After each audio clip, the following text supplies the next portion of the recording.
રાજકોટ જિલ્લાના ધોરાજીના તોરણિયા ગામે 31 જેટલા ખેડૂતોએ ગાડા માર્ગ પર પેશકદમી કરી હતી અને આજરોજ તંત્ર દ્વારા ડિમોલેશન કરવામાં આવવાનું હતું, પણ ડિમોલેશન કરવા કોઈ આવેલ નહીં, તેથી લોકોમાં રોષ જોવા મળેલ. ધોરાજી તાલુકાના તોરણિયાથી ભિયાડ જવા માટેનો ગાડા માર્ગ.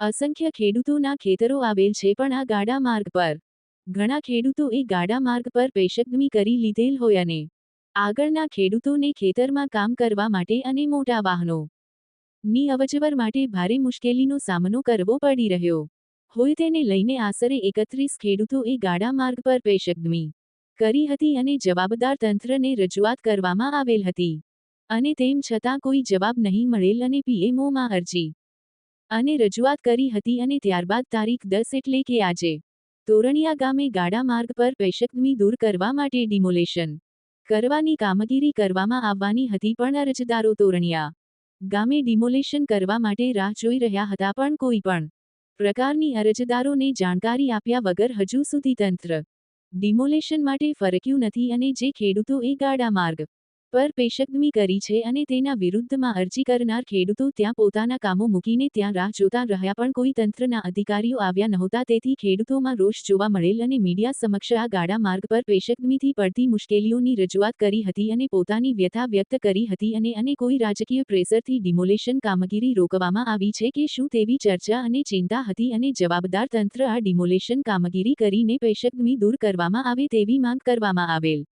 વિપુલ ધામેચા, ન્યૂઝ 14 ધોરાજી. મારું નામ કરણ રમેશભાઈ આસોદરિયા, તોરણિયા ગામ.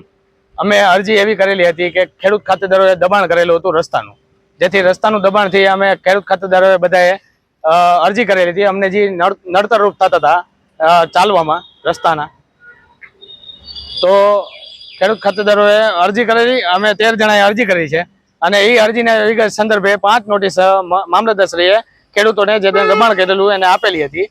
હવે 31 જેટલા ખેડૂતોએ કોઈ માપણી સીટ કરીને આપી નથી. તો તાલુકા અને સીએમઓ પીએમઓમાં તાલુકા સ્વાગતમાં અમે અરજી કરેલી હતી, જેના સંદર્ભે 10 તારીખે ડિમોલેશનની વાત થઈ હતી. 6 તારીખે મામલતદારશ્રી અને ડીએલઆર શ્રી આવીને ત્યાં ખેડૂત ખાતેદારો જેનું દબાણ હતું તેને ત્યાં કીધું હતું કે તમે જેટલું દબાણ છે એનું સ્વેચ્છાએ ખાલી કરી આપો, નહીં તો પછી અમે ત્યાં ડિમોલેશન કરશી. અને તો 10 તારીખે અમે ત્યાં રાહ જોઈએ છીએ, પણ હજી કોઈ આવ્યું નથી અને આગળ કોઈ રાજકીય પ્રેશર છે કે કાંઈ ખબર નથી અમને. તમારું નામ? રમેશભાઈ.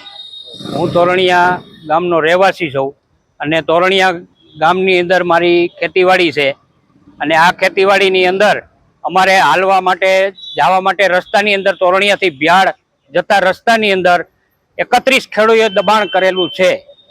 આ દબાણ સંદર્ભે મામલતદારશ્રીને અમે 2 વર્ષથી અરજી કરેલી છે અને આ અરજી સંદર્ભે મામલતદારે ખેડૂતોને 5 વાર નોટિસ આપેલી છે, છતાં આની કોઈ કાર્યવાહી થઈ નથી.